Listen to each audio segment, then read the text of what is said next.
ዓለማችን ከተመለከተቻቸው ምርጥ አማካዮች መካከል አንዱ የሆነው ክላረንስ ሴድሮፍ የትናንትናውን ጨዋታ የተመለከተበት መንገድ ከብዙዎች የተለየ ሆኖ ተመልክተነዋል። ሴድሮፍ እንደሚናገረው ከሆነ ብዙዎች ማጥቃቱን እየተጠቀሳችሁ የጨዋታውን ውበት ስታደንቁ ነበረ፣ ነገር ግን የተቆጠሩ 9 ጎሎች ለምን እንደተቆጠረ ሊነግረኝ የሚችል ሰው አለ ሲል ጥያቄውን ያነሳል።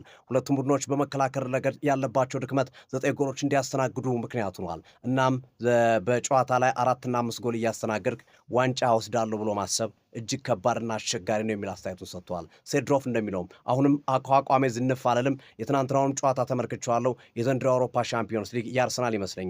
ምክንያቱም መከላከሉ ላይ በጣም ድንቅ ናቸው። ማጥቃቱም ቢሆን ካሉት ቡድኖች በተነጻጻሪነት ብዙም የሚያንሱ አይደሉም እና አርሰናሎች ለዋንጫው የመድረስና ዋንጫውን የማንሳት እድላቸው ሰፊ ነው ብዬ አስባለሁ በሚል እንግዲህ ከዓለም በተቃራኒ ሀሳቡን አስቀምጠዋል ሴድሮፍ። እናንተስ ምን ትላላችሁ? ከሴድሮፍ አስተያየት ጋር ትስማማላችሁ ወይስ ደግሞ ብዙዎች እንደሚሉት የትናንትናው ጨዋታ አሸናፊ ዋንጫ አሸናፊ ነው?